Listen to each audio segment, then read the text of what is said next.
ಶ್ರೀ ಗುರುಭ್ಯೋ ನಮಃ. ಹರೇ ಶ್ರೀನಿವಾಸ. ಶ್ರೀ ಗುರು ರಾಘವೇಂದ್ರಾಯ ನಮಃ.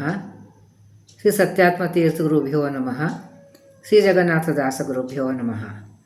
ನಾನು ವಿಡಿಯೋ ಮಾಡುವಾಗ 40 ನುಡಿ ಹೇಳುವಾಗ ಇದು ವಿಭೂತಿ ಸಂಧಿಯ 40 ನುಡಿ ಹೇಳುವಾಗ ಕಟ್ಟಾಗ್ಬಿಡುತ್ತೆ. ಅದೊಂದು ಚೂರೇ ಮಿಕ್ಕಿದೆ. ಅದು ಒಂದೇ ಒಂದು ಸಪ್ರೇಟ್ ವಿಡಿಯೋ ಮಾಡಿ ಇಲ್ಲಿ ಹಾಕ್ತಾಯಿದ್ದೀನಿ. ಇಲ್ಲಿ ಬೇರೆ ಬೇರೆ ರೀತಿಯಾದಂಥದ್ದು ಕಾಲಗಣನೆ ಮಾಡುವಂಥದ್ದು ಪದ್ಧತಿ ಇದೆ ಅನ್ನೋದನ್ನು ಇಲ್ಲಿ ಜಗನ್ನಾಥದಾಸ್ ನಮಗೆ ಹೇಳ್ಕೊಡ್ತಾ ಇದ್ದಾರೆ. ಅದಕ್ಕೆ ಒಬ್ಬೊಬ್ಬರು ಒಂದೊಂದು ಪದ್ಧತಿಯನ್ನು ಫಾಲೋ ಮಾಡ್ತಾ ಇರ್ತಾರೆ. ಅವರ ಪೂರ್ವಜರು ಹಾಕಿದಂಥ ಒಂದು ಸಂಪ್ರದಾಯ ಇರ್ತದೆ. ಆ ಪ್ರಕಾರವಾಗಿ ಅವರು ಗಣನೆ ಮಾಡ್ತಾ ಇರ್ತಾರೆ. ಆ ಪ್ರಕಾರವಾಗಿ ಪಂಚಾಂಗ ಇರ್ತದೆ. ಇದೆಲ್ಲ ಮಾಧ್ವ ಸಂಪ್ರದಾಯ ಇದ್ದವ್ರದೇ ಪ್ರತಿಯೊಬ್ಬರದ ಪಂಚಾಂಗದ ಬೇರೆ ಬೇರೆ ಯಾಕೆ ಅಂತ ಪ್ರಶ್ನೆ ಬರ್ತದೆ.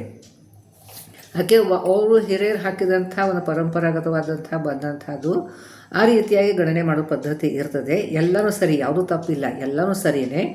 ಸೊ ಎಲ್ಲರಿಗೂ ನಾವು ರೆಸ್ಪೆಕ್ಟ್ಫುಲ್ಲಾಗಿ ಸ್ವೀಕಾರ ಮಾಡಲೇಬೇಕು. ನಾವು ಮಾತ್ರ ನಮ್ಮ ಮಟ್ಟದ ಏನು ಸಂಪ್ರದಾಯ ಇರ್ತದೋ ಆ ಪ್ರಕಾರ ಅದನ್ನು ನಾವು ಮಾಡ್ಕೋಬೇಕು. ಆದರೆ ಬೇರೆಯವ್ರದ್ದು ಅದು ತಪ್ಪಿದೆ ಅಂತ ಸರ್ವಥಾ ಹೇಳಬಾರ್ದು. ಎಲ್ಲರೂ ಒಂದೊಂದು ಪದ್ಧತಿ ಇರ್ತದೆ, ಅವ್ರ ಸಂಪ್ರದಾಯ ಇರ್ತದೆ. ಆ ಪ್ರಕಾರ ಅವರು ಗಣನೆ ಮಾಡ್ತಾ ಇರ್ತಾರೆ. ಸೊ ಇಲ್ಲಿ 5 ಪ್ರಕಾರದಂಥದ್ದು ಒಂದು ಪ್ರಕಾರ ಹೇಳ್ತಾ ಇದ್ದಾರೆ. ಮೊದಲೇದು ಪರಿವತ್ಸರ ಅಂತ ಹೇಳ್ತಾ ಇದ್ದಾರೆ. ಪರಿವತ್ಸರ ಅಂತಂದರೆ ಈ ಬೃಹಸ್ಪತಿ ಒಂದೊಂದು ರಾಶಿಯಲ್ಲಿ ಒಂದೊಂದು ವರ್ಷ ಇರ್ತಾನಂತೆ. 12 ರಾಶಿಗಳಿರ್ತವೆ.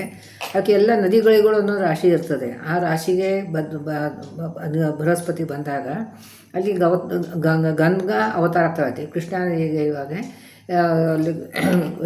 ಅಲ್ಲಿ ಬಂದಾಗ, ಆಮೇಲೆ ಅಲ್ಲಿ ಬಂದಾಗ ಆಮೇಲೆ ಕನ್ಯಾಗತ ಅಂತ ಹೇಳ್ತಾರೆ. ಕನ್ಯಾ ರಾಶಿಯೊಳಗೆ ಅದಕ್ಕೆ ಕನ್ಯಾಗತ ಅಂತ ಹೇಳ್ತಾರೆ. ಹಾಗೆ ಎಲ್ಲ ಬೇರೆ ಬೇರೆ ಕಡೆ ನದಿಗೆಲ್ಲ ಬೇರೆ ಬೇರೆ ರಾಶಿಗಳು ಇರ್ತದೆ. ಅಲ್ಲಿ ಯಾವ ರಾಶಿಯಲ್ಲಿ ಬೃಹಸ್ಪತಿ ಇರ್ತಾನೋ ಆ ರಾಶಿಗೆ ಅಲ್ಲಿ ಗಂಗಾ ಸನ್ನಿಧಾನ ಅಂತ ಹೇಳ್ತಾರೆ. ಅದು ಪರಿವತ್ಸರ ಅಂತಂದರೆ ಬೃಹಸ್ಪತಿ ಒಂದು ರಾಶಿಯಲ್ಲಿ 1 ವರ್ಷ ಇರ್ತಾನೆ. ಎಷ್ಟು ಕಾಲ ಇರ್ತಾನೋ ಅದಕ್ಕೆ 1 ವರ್ಷ ಅಂತ ಹೇಳ್ತಾರೆ. ಇನ್ನು ಎರಡನೇದು ಇಡವತ್ಸರ ಅಂತ ಹೇಳ್ತಾಯಿದ್ರೆ. ಇದು ಇಡವತ್ಸರ ಅಂತಂದರೆ ಇದು ಸೂರ್ಯದೇವನು ಎಲ್ಲ ಒಂದೊಂದು ರಾಶಿಯಲ್ಲಿ ಒಂದೊಂದು ನಕ್ಷತ್ರದಲ್ಲಿ ಅಶ್ವಿನಾದಿ ರೇವತಿ ಅಂತವಾಗಿ 27 ನಕ್ಷತ್ರಗಳನ್ನು 12 ಬಾರಿ. ಇದು 27 ನಕ್ಷತ್ರಗಳಲ್ಲಿ ಅಂದರೆ ಇದು ಒಂದೊಂದು ದಿವಸ ಒಂದೊಂದು ನಕ್ಷತ್ರ. ಇದನ್ನು ನಾವು ಪಂಚಾಂಗ ಹೇಳುವಾಗ ಯೋಗಕರಣ ನಕ್ಷತ್ರ ಎಲ್ಲ ನಕ್ಷತ್ರ ಯೋಗಕರಣ ಹೇಳ್ತೀವಲ್ಲ. ಸೊ ಆವತ್ತಿನ ದಿವಸ ಸೂರ್ಯ ಯಾವ ನಕ್ಷತ್ರದಲ್ಲಿ ಇರ್ತಾನೆ ಅಂತ. ಹಾಗೆ 27 ನಕ್ಷತ್ರದ ಆದಮೇಲೆ 1 ತಿಂಗಳು ಅಂತ ಗಣನೆ ಮಾಡಿಬಿಡ್ತಾರೆ. ಆ ರೀತಿಯಾಗಿ 12 ಸಾರಿ ಮಾಡಿದ್ರೆ ಅದು 1 ವರ್ಷ ಆಗಿಬಿಡ್ತದೆ ಅಂತ. ಸೊ ಅಲ್ಲಿ ಕೆಲವೊಂದು ದಿವಸಗಳ ಕಡಿಮೆ ಆಗ್ತದೆ. ಪ್ರತಿ ತಿಂಗಳಲ್ಲಿ 3 ದಿವಸ ಕಡಿಮೆ ಆಗಿಬಿಡ್ತದಲ್ಲ. ಸೊ ಅದಕ್ಕೆ ಇಡವತ್ಸರ ಅಂತ ಹೇಳ್ತಾರೆ. ಸೊ ಸೂರ್ಯ ಒಂದು ನಕ್ಷತ್ರದಿಂದ ಇನ್ನೊಂದು ನಕ್ಷತ್ರ ಹೋಗ್ತಾನೆ. ಸೊ 27 ನಕ್ಷತ್ರ ಪೂರ್ಣ ಒಂದು ರೌಂಡ್ ಮುಗೋದಕ್ಕೆ ಅದಕ್ಕೆ ಒಂದು ಇಡವತ್ಸರ, ಅದು ಒಂದು ತಿಂಗಳಾಗ್ತದೆ. ಆ ರೀತಿಯಾಗಿ 12 ಸಲ ಅಂದರೆ 1 ವರ್ಷ ಆಗ್ತದೆ ಅಂತ ಹೇಳ್ತಾರೆ. ಮೂರನೇದು ವತ್ಸರ ಅಂತ ಹೇಳ್ತಾರೆ. ಇಲ್ಲಿ ವತ್ಸರ ಅಂತಂತಂದರೆ ಸೂರ್ಯನ ಗತಿ, ಸೂರ್ಯದಿಂದ ಸೂರ್ಯಾಸ್ತವರೆಗೂ 1 ದಿವಸ. ಹಾಗೆ 360 ದಿವಸಕ್ಕೆ 1 ವರ್ಷ ಅಂತ ಅಂದ್ಕೊಂಡು ಗಣನೆ ಮಾಡ್ತಾರೆ. ಅದಕ್ಕೆ ಇಲ್ಲಿ ವತ್ಸರ ಅಂತ ಹೆಸರು. ಅಂದರೆ ಇವಾಗ ಪರಿವತ್ಸರ ಆಯಿತು, ಇಡವತ್ಸರ ಆಯಿತು. ಇದು ಮೂರನೇದು ವತ್ಸರ ಆಯಿತು. ಅಂದರೆ ಅಷ್ಟು ಹಗಲು ರಾತ್ರಿ, ಅಷ್ಟು 360 ಹಗಲು ಅಂತಂದರೆ 1 ವರ್ಷ ಅಂತ ಗಣನೆ ಮಾಡ್ತಾರೆ. ಆಮೇಲೆ ಈಗ ಅನುವತ್ಸರ ಅಂತ ಹೇಳ್ತಾರೆ. ಅನುವತ್ಸರ ಅಂತಂದರೆ ಇದು ಪ್ರತಿ ತಿಂಗಳಲ್ಲಿ ಇದು ಶುದ್ಧ ಪ್ರತಿಪದದಿಂದ ಇನ್ನೊಂದು ಪ್ರತಿಪದವರೆಗೆ. ಅದು ಅಂದರೆ ಈಗ ನಾವು ಗಣನೆ ಮಾಡ್ತಾ ಇದ್ದೀವಲ್ಲ, ಅದಕ್ಕೆ ಚಾಂದ್ರಮಾನ ಅಂತ ಕೂಡ ಹೇಳ್ತಾರೆ. ಅಂದರೆ ಇವಾಗ ನಮ್ಮದು ಸೂರ್ಯಗತಿನೇ ನೋಡ್ತೀವಿ ನಾವು. ಅಂದರೆ ಸೂರ್ಯ ಸಿದ್ಧಾಂತಂದೇ ಪಂಚಾಂಗ ಬರೆದಿರ್ತಾರೆ. ಅಂದರೆ ನಾವು ಇದು ಅಮಾವಾಸ್ಯೆಯಿಂದ ಅಮಾವಾಸ್ಯೆ ತನಕ, ಅಂದರೆ ಅಮಾವಾಸ್ಯೆ ಆದಮೇಲೆ ಪ್ರತಿಪದದಿಂದ ಅಮಾವಾಸ್ಯವರೆಗೂ 1 ತಿಂಗಳು ಗಣನೆ ಮಾಡ್ತೀವಿ. ಅದಕ್ಕೆ ಇದು ಶುದ್ಧ ಪ್ರತಿಪದದಿಂದ 30 ಅಮಾವಾಸ್ಯೆ ಪೂರ್ಣವಾಗಿ ಅದನ್ನು 30 ಸಂಖ್ಯೆ ಉಳ್ಳಂತಹ ತಿಂಗಳು. ಈ ತಿಥಿಗಳು ಇದು 12 ಆವರ್ತಿ ಅಂದರೆ ಸೂರ್ಯಂದು 1 ವರ್ಷ ಅಂತ ಹೇಳ್ತೀವಿ.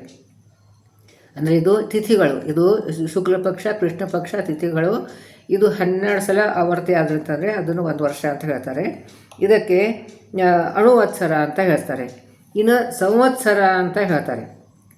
ಇದು ಸಂವತ್ಸರ ಅಂತಂದರೆ ಇದು 12 ಸಂಕ್ರಮಣ ಭೇದದಿಂದ 12 ಸಂಖ್ಯಾವುಳ್ಳ ಮಾಸ ಅಂತ. ಸಂಕ್ರಮಣ ಅಂತಂದ್ರೇನು, ಒಂದು ರಾಶಿಯಿಂದ ಇನ್ನೊಂದು ರಾಶಿಗೆ ಸೂರ್ಯ ಮೂವ್ ಆಗ್ತಾನೆ. ಅದಕ್ಕೆ ಅದು ಸಂಕ್ರಮಣ ಅಂತ ಅಂಥದ್ದು 12 ಸಂಕ್ರಮಣ ಬರ್ತದೆ. ಅಂಥದ್ದು 12 ಸಂಕ್ರಮಣ ಆದಮೇಲೆ 1 ವರ್ಷ ಅಂತ ಹೇಳ್ತಾರೆ. ಅದಕ್ಕೆ ಸಂವತ್ಸರ ಅಂತ ಹೇಳ್ತಾರೆ. ಸೊ ಇದು 5 ರೀತಿಯಾದಂಥದ್ದು ಗಣನೆ ಮಾಡುವಂಥದ್ದು ಪದ್ಧತಿ. ಅಂದರೆ ಪರಿವತ್ಸರ, ಇಡಾವತ್ಸರ, ವತ್ಸರ, ಅಣುವತ್ಸರ, ಆಮೇಲೆ ಸಂವತ್ಸರ. ಇದಕ್ಕೆ ಇದೇ ಕ್ರಮವಾಗಿ ಅನಿರುದ್ಧ ಪ್ರದ್ಯುಮ್ನ ಸಂಕೃಷ್ಣ ವಾಸುದೇವ ನಾರಾಯಣ ರೂಪಿ ಪರಮಾತ್ಮ ನಿಯಮನ ಮಾಡ್ತಾನೆ ಅಂತ ಇಲ್ಲಿ ಈ ರೀತಿಯಾಗಿ ನಾವು ಚಿಂತನೆ ಮಾಡಬೇಕು ಅಂತೇಳಿ ಜಗನ್ನಾಥದಾಸ ಕೊಡ್ತಾ ಇದ್ದಾರೆ. ಆಮೇಲೆ ಇಲ್ಲಿ ಉರುಪರಾಕ್ರಮ ಅಂತ ಪರಾಕ್ರಮ ಶಬ್ದ ಇಟ್ಟಿದ್ದಾರೆ. ಅಂದರೆ ಭಗವಂತ ವಿಶಿಷ್ಟವಾದಂಥ ಶ್ರೇಷ್ಠವಾದಂಥ ಬಲಶಾಲಿ ಆದಂಥದ್ದು ಭಗವಂತ. ಅದಕ್ಕೆ ಭಗವಂತನ ಹೆಸರು ಉರುಪರಾಕ್ರಮ ಅಂತ ಕೂಡ ಹೇಳಿದ್ದಾರೆ. ಅದೇ ಮೇಲೆ ನಮಗೆ ನಮ್ಮ ಸಾಧನೆ ಪ್ರಕಾರ ನಮ್ಮ ಸಾಧನೆ ಎಷ್ಟು ಇರ್ತದೆ ನಮ್ಮ ಯೋಗ್ಯತಾನುಸಾರವಾಗಿ ಸಾಧನೆ ಮಾಡಿಸಿ ಆ ರೀತಿಯಾಗಿ ಭಗವಂತ ಫಲ ಕೊಡ್ತಾನೆ ಅಂತ ಅನ್ನೋದನ್ನು ಈ ನುಡಿಯಲ್ಲಿ ಹೇಳ್ತಾ ಇದ್ದಾರೆ. ಎಲ್ಲ ಕ್ಷಮಿಸಬೇಕು. ಇದು ಒಂದು ತಾಂತ್ರಿಕ ಒಂದು ತೊಂದರೆ ಆಗಿದ್ದರಿಂದ ಒಂದು ನುಡಿಯ ಅರ್ಥವನ್ನು ಹೇಳೋದು ಮಿಕ್ಕೋಯ್ತು. ಅದಕ್ಕೆ ತಿರ್ಗಾ ಇದನ್ನು ವಿಡಿಯೋ ಮಾಡ್ಕೊಂಡು ಹಾಕ್ತಾಯಿದ್ದೀನಿ. ದಯವಿಟ್ಟು ಎಲ್ಲರೂ ಕ್ಷಮಿಸಬೇಕು. ನಾಹಂಕರ್ತ ಹರಿಕರ್ತ ಹರಿಪ್ರೇರಣ ಹರಿಪ್ರೀತ್ಯರ್ಥ ಪತಿ ಅಂತರ್ಗತ ಗುರು ಅಂತರ್ಗತ ತತ್ವಾಭಿಮಾನಿ ದೇವತಾಂತರ್ಗತ ಮಧ್ವಾದರ್ಶ ಕೃಷ್ಣ ಅರ್ಪಣಮಸ್ತು.